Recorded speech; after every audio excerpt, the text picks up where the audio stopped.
जिस गाड़ी में तुम बैठे हो ये मामूली गाड़ी नहीं। मामूली गाड़ी मामूली आदमियों के लिए होती है, ये गैर मामूली गाड़ी है, एक गैर मामूली इंसान के लिए। बुलेट प्रूफ, और इसमें ऐसे ऐसे गैजेट लगे हुए हैं जो बम से लेकर पटाखे तक की खबर में मिल जाती है। लेकिन इस वक्त हम जा कहां रहे सर? गाड़ी रुकने पर तुम्हें खुद ब खुद पता चल जाएगा।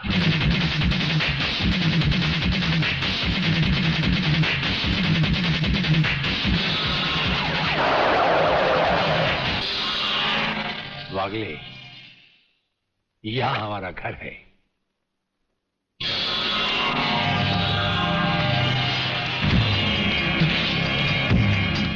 यहां तो सिर्फ चारों तरफ जंगल ही जंगल नजर आ रहा है, रहने की तो कोई जगह ही नजर नहीं आ रही। अभी नजर आ जाएगा बहादुर।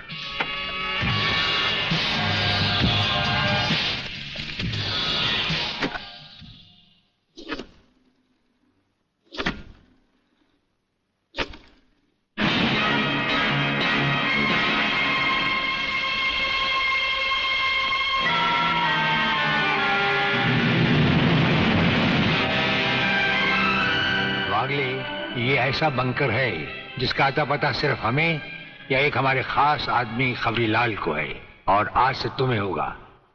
ये इतना मजबूत है कि इस पर ना तो कोई हवाई हमले का असर हो सकता है और ना किसी बम या बारूद का। दुश्मन तो क्या हमारी इजाजत के बगैर परिंदा भी पर नहीं मार सकता। वागले आओ, अब हम तुम्हें अपने बंकर से वाकिफ करवाएं। ये रहा हमारा ट्रांसमीटर सेक्शन।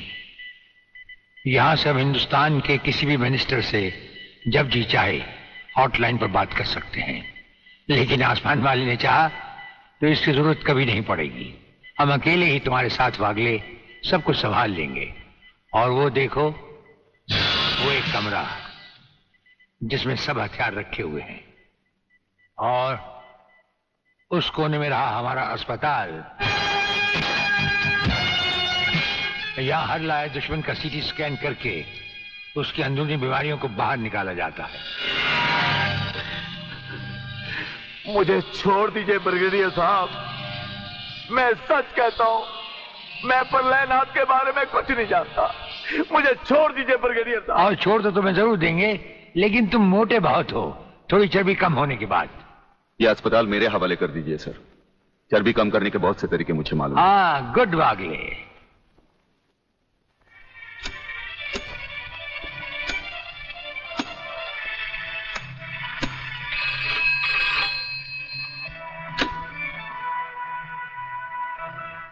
नमस्कार सर, मैं खबरीलाल बोल रहा हूँ। ओ खबरीलाल, आज के मुख्य समाचार ये हैं कि प्रलयनाथ गुंडा स्वामी ने खतरनाक किलर बब्बन खूनी को आपको खत्म करने के लिए एक बहुत बड़ी सुपारी दी है। हमारे नाम की सुपारी खाने वाले को जिंदगी भर दांत चबाने पड़ेंगे। ये हमारे नाम की सुपारी खाने वाले चमगादड़ के खाने पीने का ढाबा कहाँ है खबरीलाल?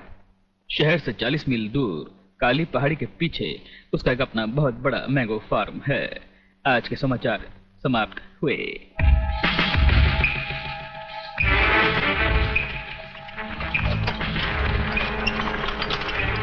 चौबे गंगवा, ये माल जो तू आसाम और यूपी भेज रहा है तगड़ा है ना? तगड़ा क्या सरकार, ये नंबर 1 फसल है, नंबर 1। अरे 25 मीटर दूरी पर जाती हुई गाड़ी को ये ऐसे उड़ाता है।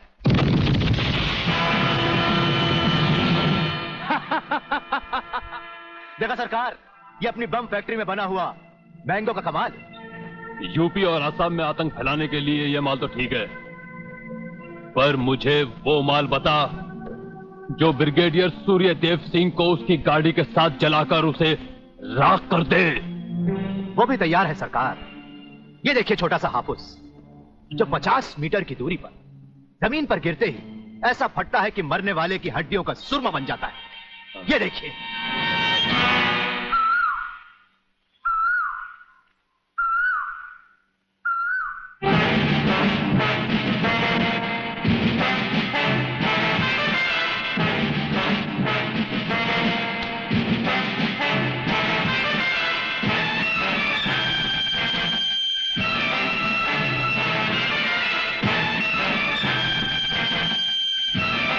कौन हो तुम?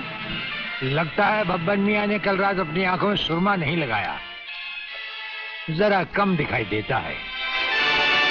ब्रिगेडियर सूर्यदेव सिंह? हाँ, ब्रिगेडियर सूर्यदेव सिंह।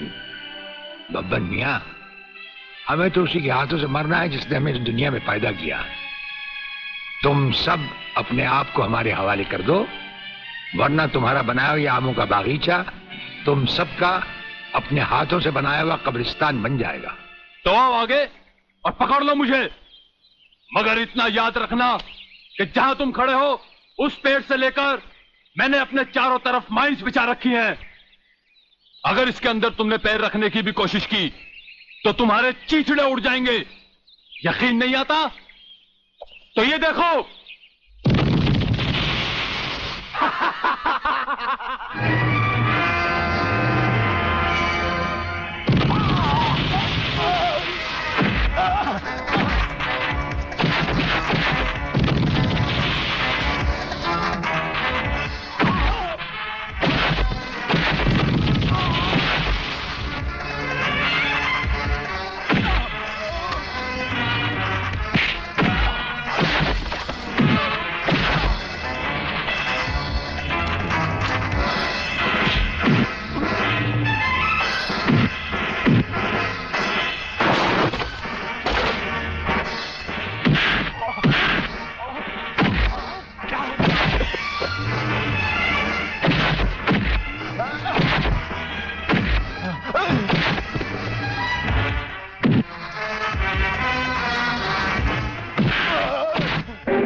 जीवनलाल टंडेल, प्रलयनाथ को इतना बेवकूफ मत समझो। सारे शहर के पुलिस स्टेशन से पता लगाकर ही तुम्हें फोन किया है। अगर होम मिनिस्टर होते हुए तुम्हें यह पता नहीं है तो मुझे कल तुम्हारा रेजिग्नेशन चाहिए, समझे? अरे मैं जानते हो बब्बन और उसके साथियों ने जबान खोल दी तो सूर्यदेव सिंह हमारे लिए नर्क के दरवाजे खोल देगा। जल्दी से पता लगाओ और उन सबको छुड़वाओ। Yes, DCP Pathania speaking. अरे इंग्लिश को मारो गोली और हिंदी में समझो। मैं जीवनलाल बोल रहा हूं, जीवनलाल टंडेल। ओ सर, आप कहिए, क्या हुक्म है सर? मुझे सिर्फ 1 घंटे में यह बताओ कि सूर्यदेव सिंह ने जिन जिन को गिरफ्तार किया है वो सब कहां हैं, और मुझे 4 घंटे के अंदर अंदर उन सब की जमानत चाहिए, समझे? मगर सर, सूर्यदेव सिंह के बारे में जितनी जानकारी आपको है उतनी ही हमारे डिपार्टमेंट को, और हम उसे ज्यादा कुछ पूछ भी नहीं सकते क्योंकि यही हाई कमांड का ऑर्डर है। वो रहता कहां है? वो भी नहीं मालूम। ये भी नहीं मालूम तो फिर ये बताओ कि वो मिलता कहां है? मैं उससे आज ही मिलना चाहता हूं। सर, वो रोज सुबह सीबीआई ऑफिस में 12 और 1 के बीच में आते हैं सर। सर, ये लिस्ट उन लोगों की है जिन्हें आपसे मिलना है।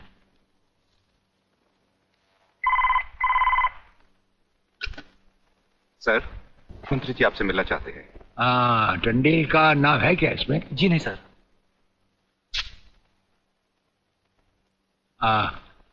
आज तो हम अपना 1-1 मिनट दूसरों को दे चुके हैं, दम लेने की भी फुर्सत नहीं होगी। ऐसा करो, मंत्री जी को कल दोपहर के बाद की कोई भी अपॉइंटमेंट दे दो। Okay sir. Sir, you can't meet him today. अरे अंग्रेजी को मारो गोली और हिंदी में समझो। इस राज्य के मंत्री से मिलने के लिए उसके पास वक्त नहीं है। मैं पूछता हूं वो हमारी खाता है या हम उसकी? इसमें आपकी और हमारे खाने की बात कहां से आ गई? ओह, तो ये है ब्रिगेडियर। आप यहां अचानक आ पधारे हैं और हम आज का सारा वक्त औरों को दे चुके हैं। आखिर हम सब जनता ही के तो सेवक हैं। कुर्सी मिलने पर ये समझ लेना कि सारी सरकार आप ही की है, इसे हम कैसे मान लें? आप मुझे ये न समझाएं कि सरकार किसकी है। आप सिर्फ इतना समझिए कि आप एक सरकारी नौकर हैं और आपके सामने खड़ा हुआ ये इंसान इस राज्य का मंत्री है। खादी के कपड़े पहनने से और टोपी लगा लेने से कोई महात्मा गांधी नहीं बन जाता। और सुनिए, हमें नेताओं की भाषा ना तो पहले समझ आई थी और ना कभी आएगी। भाषा छोड़ो ब्रिगेडियर, मैं जो आपसे कहना। आपने जो कुछ भी कहना है कल कह लीजिएगा, आपकी अपॉइंटमेंट नोट करवा दी गई है। और एक बात ये भी याद रखिए कि हमसे बगैर अपॉइंटमेंट के कोई नहीं मिल सकता। और जहां तक हमारा ताल्लुक है, हम किसी से भी किसी वक्त भी कहीं भी मिल सकते हैं, हमारा जब दिल चाहे। शायद आपने वो लेटर नहीं पढ़ा जो सेंट्रल गवर्नमेंट ने आपको भेजा है। उसमें खासुल खास ऑर्डर है कि हमारे किसी भी काम में कोई भी दखल अंदाजी नहीं कर सकता। नमस्कार। नमस्कार।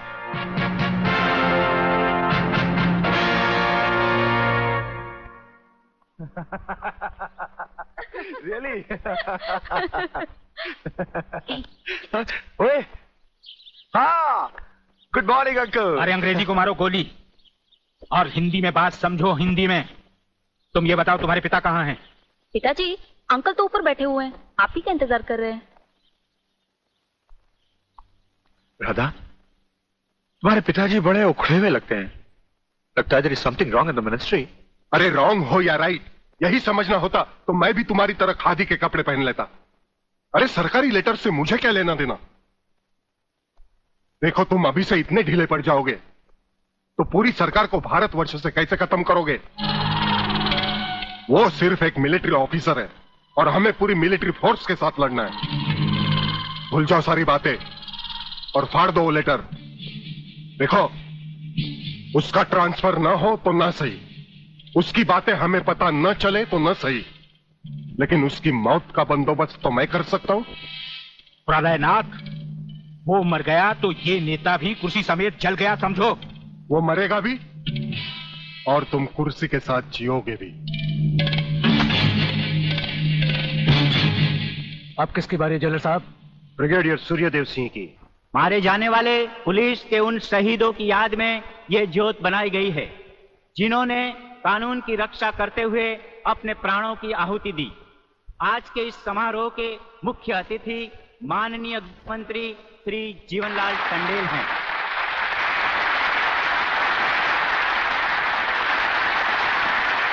और इस ज्योत का उद्घाटन एक महान योद्धा, परमवीर चक्र विजेता ब्रिगेडियर सूर्यदेव सिंह के हाथों से होगा।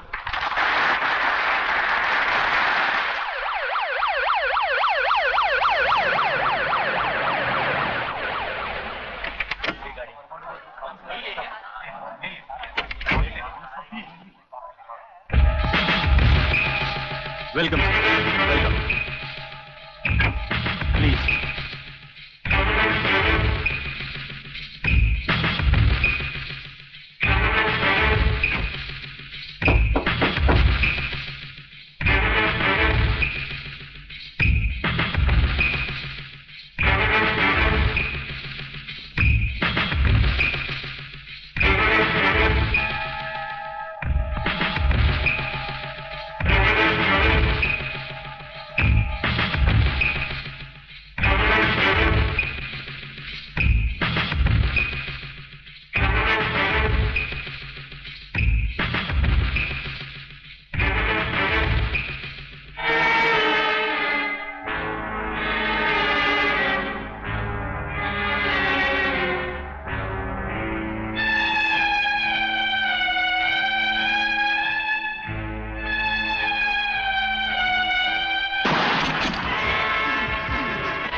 फायरिंग का ऑर्डर क्यों दिया सर?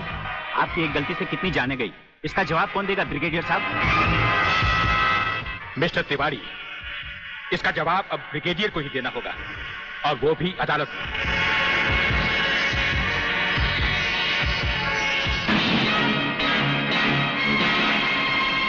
योर ऑनर, शहीद स्मारक पर हुए गोलीकांड के जिम्मेदार ब्रिगेडियर सूर्यदेव सिंह ही हैं। इन्हीं के कहने पर गोली चलाई गई जिसमें कई बेगुनाह लोग मारे गए। अब मैं अदालत के सामने कुछ ऐसे गवाह पेश करूंगा जो इस हादसे को साबित कर देंगे।